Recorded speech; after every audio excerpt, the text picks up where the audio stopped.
Welcome to Coffee and the Bull. But, and that was my dose of, had I been in the military, that would not have happened. That's not how things would have flown. So I guess that's kind of one of the many things we want to get out to the audience is sometimes it's best to have some humble pie.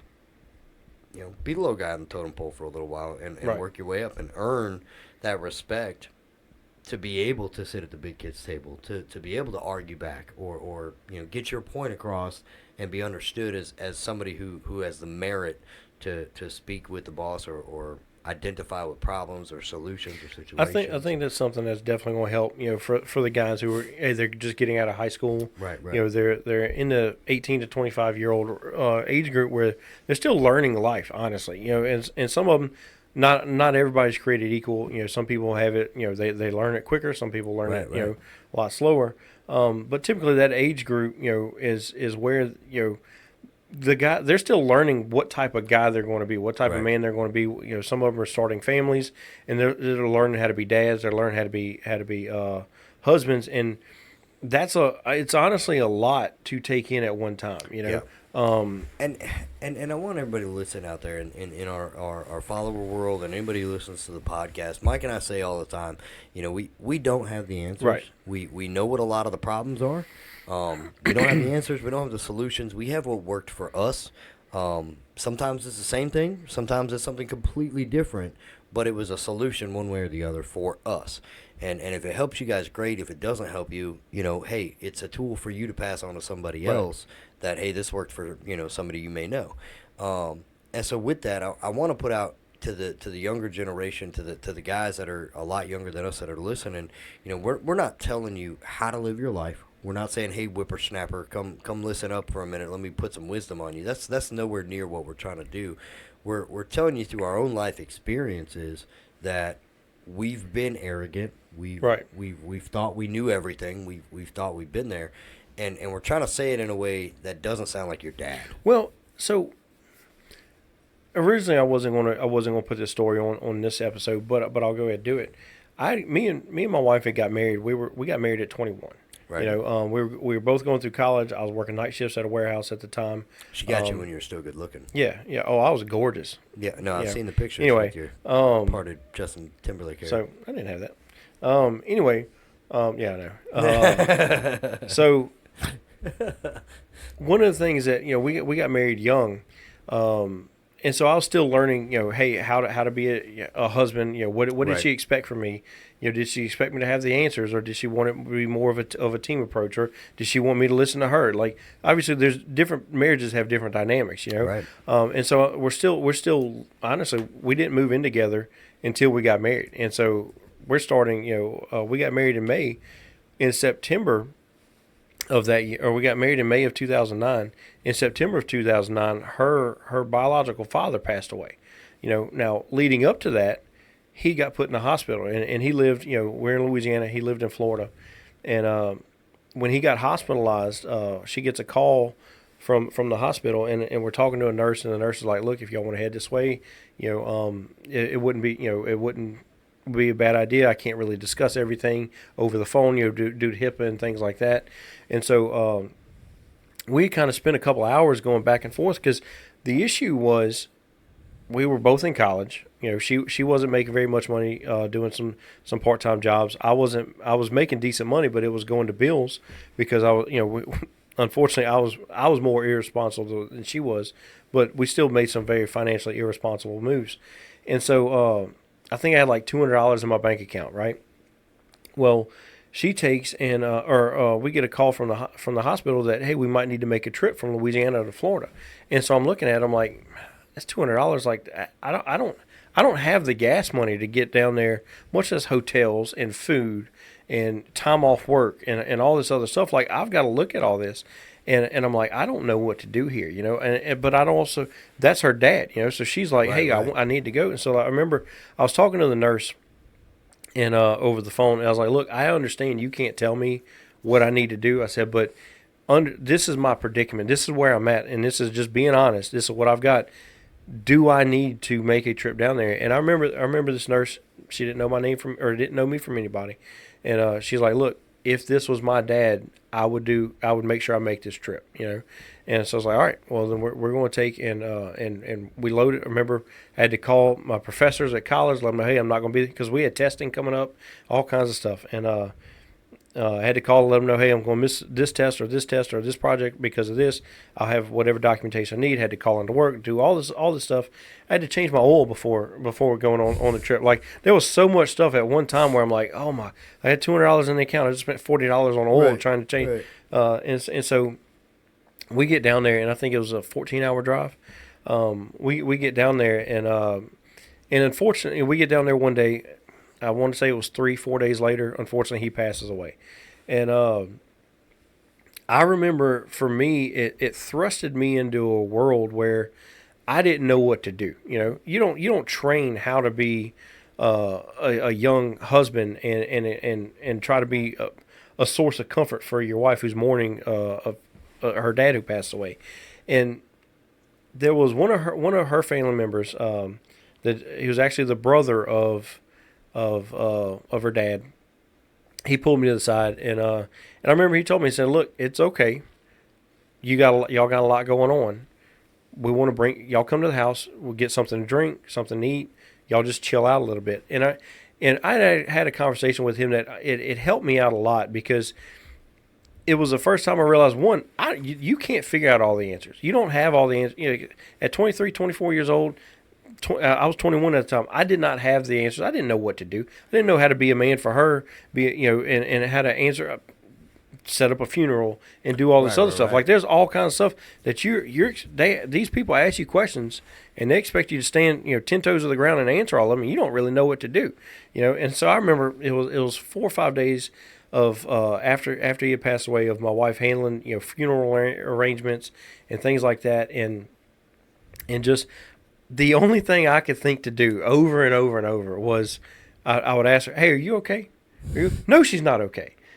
She's stressed out. She's mourning because all the financial things that I mentioned, she knows them. She handled their bills. Well, she was his only daughter too, right? She was his only daughter, and so she's the only one handling all this. All of our family is in Louisiana.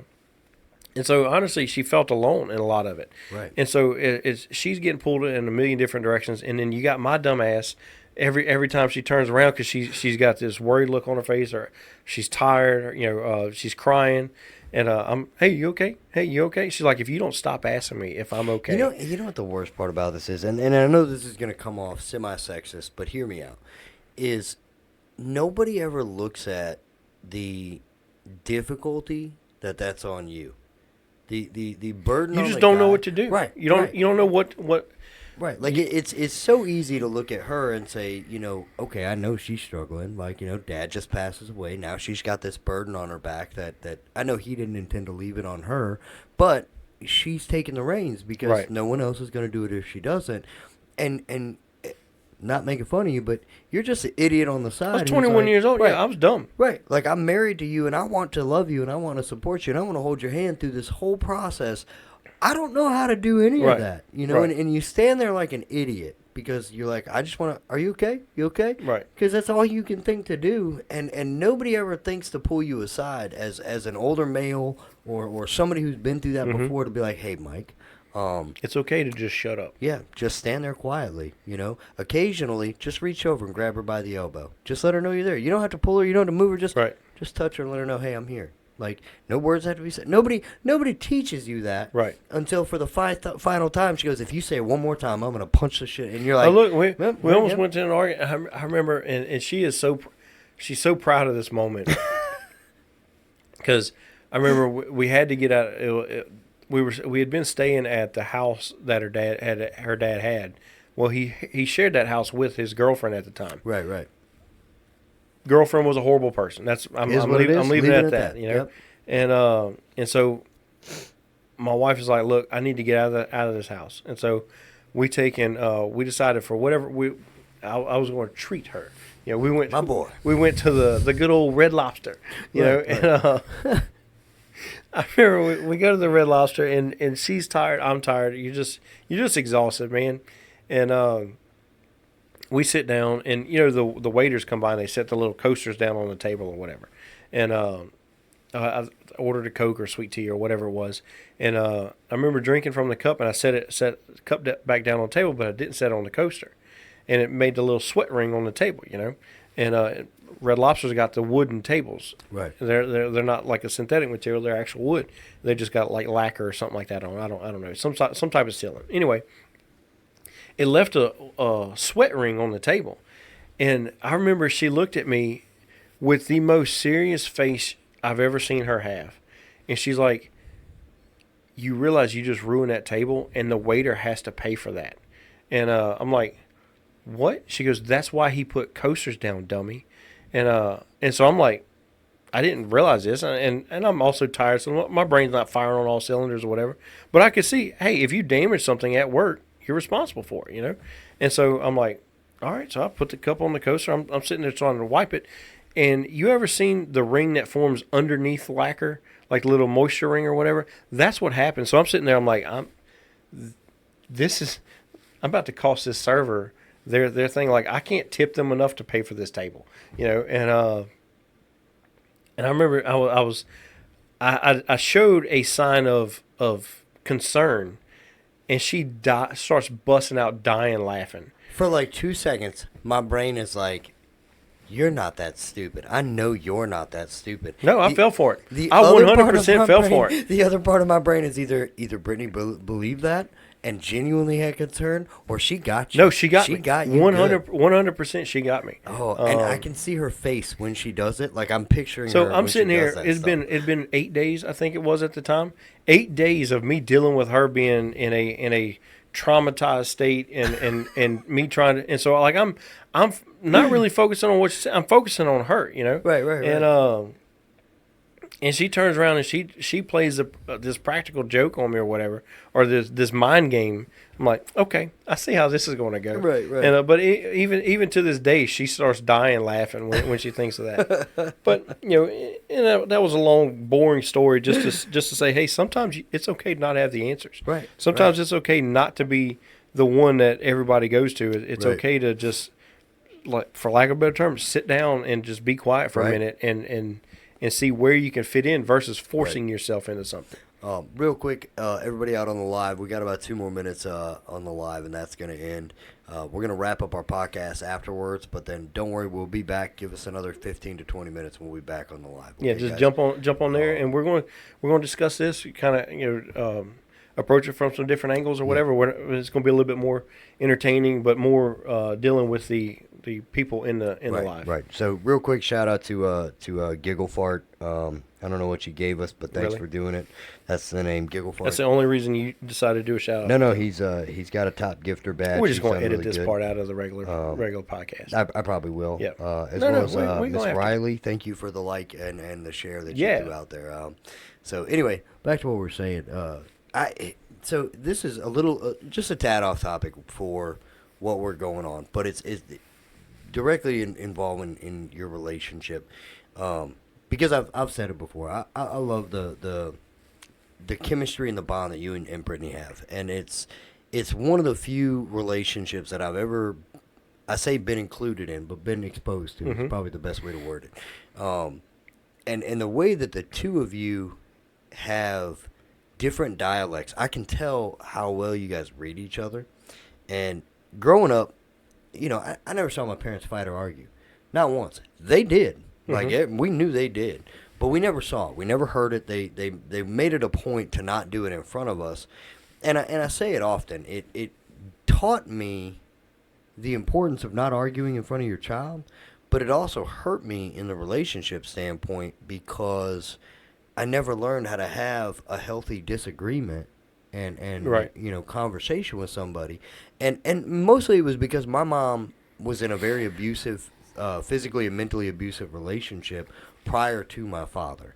And I know that based on the way that my parents would discuss the arguments afterwards, because I would ask mom and dad, like, where'd you guys go? How come you guys left the house, or what are you doing? This. And my mom would say we had to have a conversation, and that's just where it was. That's where it was left at. There was, never any in depth. But I remember one time asking my parents, my mom specifically, if her and dad ever fought. Like, because we never saw it. I was like, do you guys ever fight? And my mom says, oh yeah, no, we argue all the time. Because all I ever saw was my mom say, Bill, do this, and my dad go, yes, dear, and he would do it. There was no anything in front of us that would make me think that they have a disagreement. And she would say, no, I yell at your dad all the time.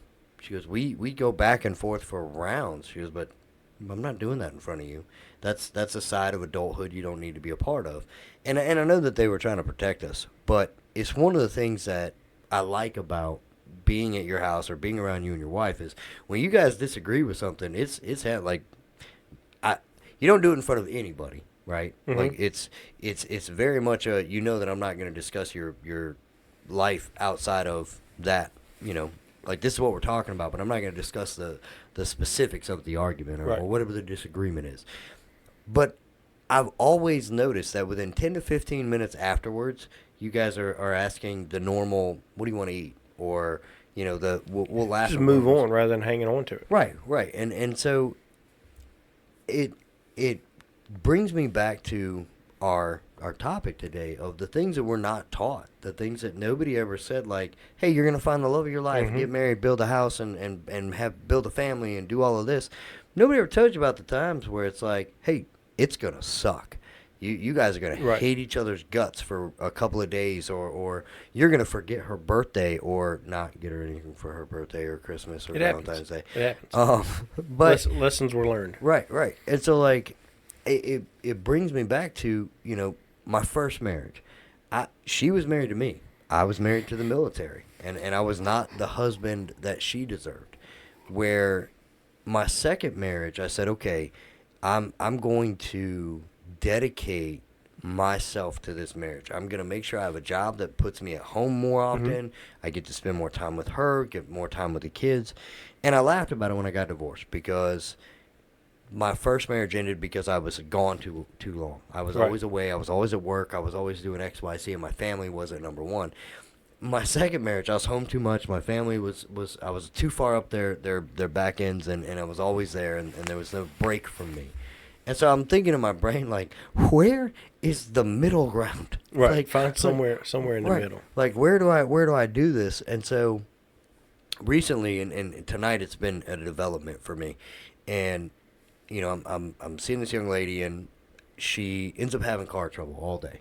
And known about it for a day or so, but I wasn't sure what the problem was because I couldn't get it to actually happen with me being there or her to know what to look for to tell me. And so on our way home, it finally starts happening. Of course, I'm on the whole other end of the parish, and she's, coming from a different parish. And I'm talking her through it, and her car's breaking down every 10 minutes. She's got to let it cool down for 20 minutes. And, she finally gets to the house, and I go, look, it's probably a thermostat or it's a water pump. We're going to go with the cheap part, and I'm going to fix that before I jump into the, a couple $100 part. And she pulls in the driveway and lets it cool down, and she's like, do I need to do anything? I'm like, no. I'm like, this is where I excel. I've got this. And it dawned on me that neither one of my first two wives, if I was mowing the lawn, working on a car, outside, whatever, one of the things I always wanted was, like my childhood, if my dad was, it didn't matter if he was weed eating for 5 minutes, if he was weed eating for an hour. My mom at some point came outside with a glass of water. She would make him turn off whatever machine he was working with and come sit down with her for 5 minutes and take a break, drink his water. And that was like her thing. That was like, I'm checking on I'm just thinking, like, the number of times that I've fought with a small motored, small engine thing. Right. Finally get it to crank. Right. And this woman's going to come outside and make me have to shut off. Nope. Look, I say this with nothing but love for my father. Everything that man owns runs like a well-oiled machine. Right. Like, he's got the gift of mechanics. Like, he puts every mechanic I've ever met to shame. Right. I don't know. I would fight with things that he owned. Chainsaws, lawnmowers, like, struggle to get it going. And that dude would come out and just touch it, and it would just magically be like, oh, hello, and start running just perfectly fine. But it was one of those things where, like, tonight I'm out there and I'm burning the crap out of my hands. Like, the motor's cooled down. Like, it hasn't been running for over an hour, and it's still hot as shit. and the radiator fluid is still hot, you know, and you got to drain a little bit out and do all this other crap. And I remember her walking out as I'm in the middle of fighting to get the lower radiator hose off, and because that's where the thermostat's at, right? And she just sits down, and I was like, "Can I help you?" Like, not trying to be a jerk. Like, I was just, "What do you want?" You know, like, I'm in the middle of something. It blew my mind that I look at that when I was dating other women. I would look for that, like, why do you never come outside and make sure I didn't die in this Louisiana Now that heat? she's being nice to you, Right, you're going to be a jerk. Right. She walks out, you know, squats down next to me, and I was like, "Can I help you?" And she goes, "I'm just checking on you. Brought you a cold Red Bull." And I was like, inside of my body, all of the inside feelings went, oh, it's here. That's what I've been looking for. Everything on the outside was like, oh, well, thank you. Can you put it over there? I've got my hands in your motor. I can't really get that right now. Because I'm like, the other part of me is like, I got to keep this wall up. I don't want to get, you know, sucked into this or whatever.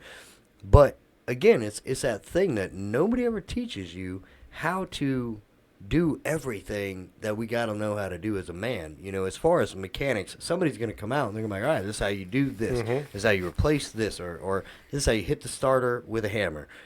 This is where the starter is to hit it with a hammer. Nobody ever teaches you that. So you have that humility, that humble pie, where you are 17, 18 years old laying under the car, hitting everything with a hammer. That's what I did. I know. That's why I'm being specific here. I didn't even have a hammer. I had a piece of scrap metal. Right. Scrap iron. Right. But that's that humble pie where you're like, now, if I was like, hey, Mike, you got to hit the starter with a hammer, you're like, okay, I know where it is.